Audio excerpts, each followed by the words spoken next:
తీసుకుని వెళ్ళిపోవాలి అనుకునే ఒక ప్లాన్ ఆఫ్ యాక్షన్లోనే సాదిక్ వ్యవహారాన్ని చేశాడనేది ప్రాథమికంగా అందుతున్న అంచనా. కానీ ఇది అథెంటిక్ అయితే కాదు. పోలీసులు విచారణలో కొంత సమాచారం మనకు వస్తుంది, కానీ పూర్తిగా లైన్. కానీ ఇప్పుడు మనకి ఇది బలపడడానికి కారణం ఏమంటే ఈ లైన్, ఇప్పుడు పోలీసులు చెప్తున్న లైన్ బలపడడానికి కూడా కారణం తండ్రి ఎవరైతే సౌజన్య మామ అంటే జగదీష్ రెడ్డి వాళ్ళ మామ వేణుగోపాల్ రెడ్డి, ఆయన క్లియర్గా ఒక కంప్లైంట్ ఇచ్చాడు. ఆ కంప్లైంట్లో క్లియర్గా దానికి సంబంధించిన వ్యవహారంలో ఒక లేఖలో ఏం రాశాడంటే, నేను నా కొడుకు చనిపోవడానికి కారణం కూడా క్లియర్గా అతనే అయ్యాడు, నా కోడలు కూడా అయ్యింది అని భాస్కర్ రెడ్డి ఇచ్చిన కంప్లైంట్ ఏదైతే ఉందో, భాస్కర్ రెడ్డి ఇచ్చిన కంప్లైంట్ ఆధారంగానే పోలీసులు కూడా దర్యాప్తు చేస్తున్న పరిస్థితి. వాళ్ళు చాలా క్లియర్గా ఈ అంశాన్ని ఎంక్వైరీ చేస్తున్నారు. అసలుకి జగదీశ్వర్ రెడ్డి ఎలా చనిపోయాడు, సరే వీళ్ళంటే సూసైడ్ చేసుకున్నారు, జగదీశ్వర్ రెడ్డి చనిపోవడానికి కారణం ఎవరు, కారణానికి వెనకాల ఉన్న పరిస్థితులు ఏంటి. నిన్న ఇదే అంశాన్ని మన ప్రతినిధి ప్రకాష్ కూడా ఎస్పీతో మాట్లాడే ప్రయత్నం చేశారు. ఆయన కాకినాడ ఎస్పీతో చెప్పారు, ఇది లవ్ జిహాదా, లేదు దీని వెనకాల సాదిక్ వెనకాల ఎవరైనా టెర్రరిస్టులు ఉన్నారా, లేదు సాయిరెడ్డి కూడా నిన్న మాట్లాడే ప్రయత్నం చేశారు. దీని వెనకాల ఒక పెద్ద ముఠా ఉంది, వీళ్ళందరూ చాలా ఒక ప్లాన్ ఆఫ్ యాక్షన్గా ఇటువంటి వాళ్ళని ట్రాప్ చేస్తారు అనేది. సరే, అది పక్కన పెడతా, అది ఉందా లేదా అనేది పోలీసులు డిసైడ్ చేస్తారు. కానీ నిన్న ఎస్పీ కూడా అనుకున్న ప్రాథమిక సమాచారంతో క్లియర్గా చెప్పారు.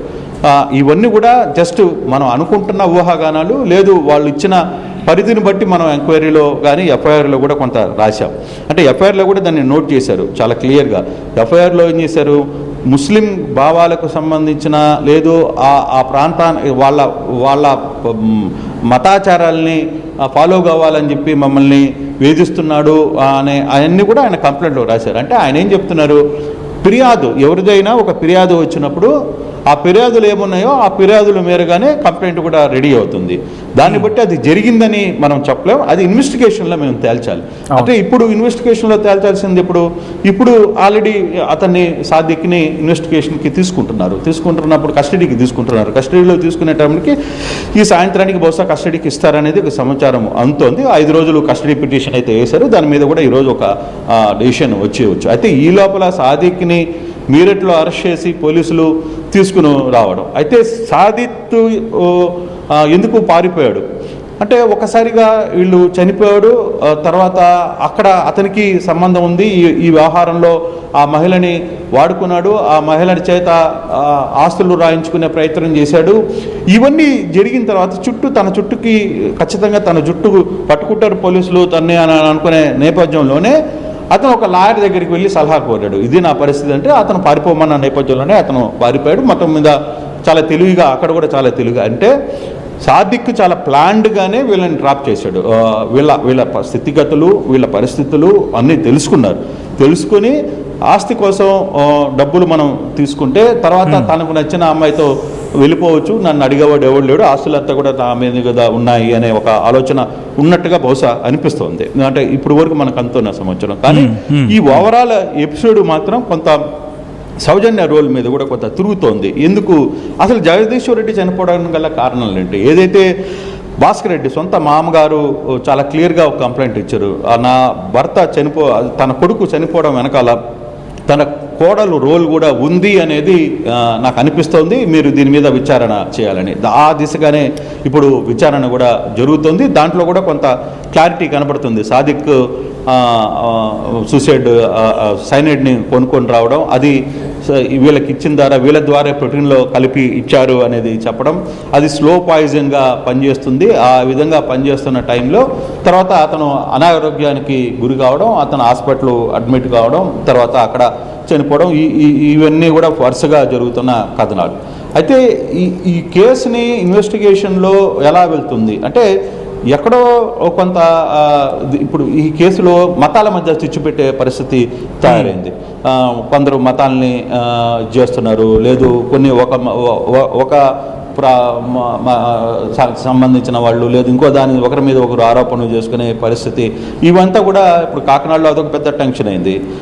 పూర్తిగా కూడా ఒకవైపు ముస్లింలు మేము ఎందుకు చేస్తామని వాళ్ళు, హిందూస్ అయితే ఇది లవ్ జిహాద్ అని వాళ్ళు రోడ్ల మీదకి వచ్చి చేస్తున్న పరిస్థితి. కానీ ఈ కేసుని అలా కాకుండా అసలు ఏం జరిగింది, ఏంటి, ఎందుకు దీని వెనకాల ఏం జరిగింది అనే కోణం కూడా చూడాల్సిన పరిస్థితి. నిన్న సాయిరెడ్డి కూడా దీని మీద కీలకంగా వచ్చారు. ఓకే, సాయిరెడ్డి ఎందుకు పర్టికులర్గా ఇక్కడికి వచ్చారు అనే అంశం కూడా ఒకసారి ఆలోచిస్తే, జగదీశ్వర్ రెడ్డి కాంట్రాక్టర్గా చాలామందికి పరిచయాలు ఉన్నాయి. అట్లా సాయిరెడ్డితో కూడా ఆయన కూడా ఒక మంచి సంబంధాలు ఉన్నట్టుగా మనకి తెలుస్తోంది. కాబట్టి ఆయన ఆ వ్యవహారం మీద కూడా వచ్చి అసలు ఈ కేసుని ఏంది అని మాట్లాడే ప్రయత్నం అయితే చేశారు. కొంత లవ్ జిహాదీ అనే పదాన్ని ఆయన వాడడం మరి అది చూడాలి, మనకు ఆయనకున్న సమాచారం ఏంటో మనకి తెలియదు. బట్ మనకు అందుతున్న ఇప్పుడు పూర్తి సమాచారం అయితే ఆ దిశగానే మనకి కనపడుతోంది. మరి పోలీసులు ఈరోజు సాయంత్రం లోపల అతన్ని కస్టడీ తీసుకుంటారనే ఒక సమాచారం కూడా వస్తుంది. బహుశా ఈరోజు రేపటి లోపల పోలీసులు కస్టడీకి తీసుకుంటే దాదాపుగా 3-4-5 రోజులు 5 రోజులు అడిగారు. కోర్టు 3 రోజులు ఇస్తుందా 5 రోజులు ఇస్తుందా తెలీదు. దీని మీద అయితే చూడాలి. ఇప్పుడు హాట్ టాపిక్గా అయితే ఈ చర్చ జరుగుతోంది. మరోవైపు ఇప్పుడు ఇతను పెళ్లి చేసుకోవాలన్నా 14వ తారీఖు పెళ్లి చేసుకున్న అమ్మాయి ఎవరు, ఆ అమ్మాయి ఎవరి ద్వారా పెళ్లి చేసుకోవాలనుకున్నాడు, పెళ్లి జరిగిందా అనే అంశాన్ని పోలీసులు తేల్చాలి. తర్వాత 16వ తారీఖు సూసైడ్ కంటే ముందు జరిగిన సంఘటనలు ఏదైతే భాస్కర్ రెడ్డి ఆరోపిస్తున్నారో ఒక రిటర్న్ కంప్లైంట్ ఇచ్చారు. దాంట్లో ఆ రిటర్న్ కంప్లైంట్లో కూడా తన కోడలు రోల్ మీద తన కోడలు ఈ వ్యవహారంలో నా భర్తని చనిపోవడానికి కారణం కూడా తానే అయి ఉంటుందని కూడా ఆయన చేసిన ఒక సీరియస్ అలిగేషన్. సో ఈ 2 అంశాలని, ఒకవైపు రాజమండ్రిలో ఒక కేసు నమోదైంది, ఇప్పుడు కాకినాడలో కూడా భాస్కర్ రెడ్డి ఇచ్చిన కంప్లైంట్ కూడా చాలా సీరియస్గానే తీసుకునే ప్రయత్నం అయితే చేస్తున్నారు. మరి ఈ వ్యవహారాన్ని అయితే ఈ విధంగా ముందుకు వెళ్ళే జరుగుతుంది.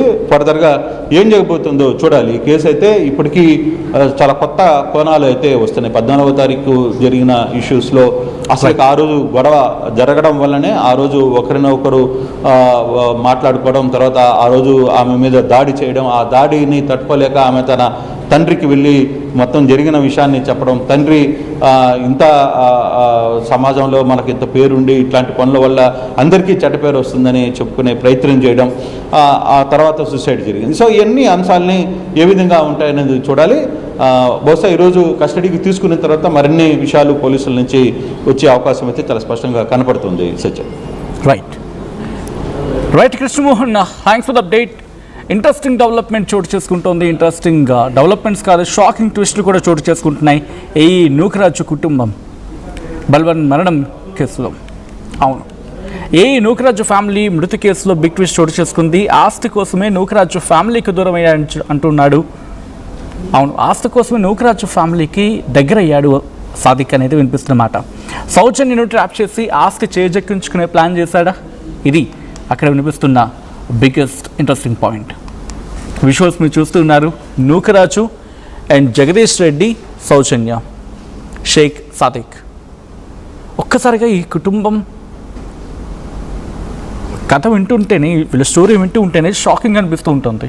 ఎందుకంటే సౌజన్య, జగదీష్ రెడ్డి ప్రేమించి పెళ్లి చేసుకున్నారు. నూకరాజుకి కొడుకు లేకపోవడంతో కొడుకు స్థానంలో అల్లుడు కొడుకయ్యాడు. అక్కడ చాలా కేర్గా చూసుకునేవాడు. సడన్గా జగదీష్ రెడ్డి చనిపోయాడు.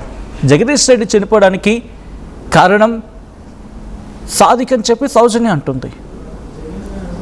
లేదు సౌజన్య అని చెప్పి జగదీష్ రెడ్డి కుటుంబం ఇప్పుడు తెర మీదకి వచ్చి మాట్లాడుతూ ఉంది. ఇప్పుడు ఈ ముగ్గురు లేరు. ఈ కుటుంబం, నూకరాజు కుటుంబం బల్వన్ మరణానికి పాల్పడింది. ఒక్కొక్క ట్విస్ట్ బయటపడుతూ ఉంది. డాట్స్ అయితే ఉన్నాయి, ఎక్కడ కనెక్ట్ అవుతాయి అనేది చూడాలి. మరి అండ్ మీరేమనుకుంటున్నారు? ఈ ఘటనకు కారణం ఎవరై ఉండొచ్చు? కంక్లూషన్కి వస్తున్నారా, లేకపోతే క్లారిటీ కోరుకుంటూ ఉన్నారా? ఆఫ్కోర్స్ ఇంకా క్లారిటీ అయితే రావాలి పూర్తి స్థాయిలో. అండ్ మీరేమనుకుంటున్నారు అనేది కమెంట్ చేసే ప్రయత్నం చేయండి. ఈ కథను మిమ్మల్ని కాస్త కలవరపరచచ్చు. దీనికి సంబంధించిన జాగ్రత్తలు తీసుకోవాలని ఆర్టీవీ సూచించడం జరుగుతోంది. This is a disturbing content where description is highly advised.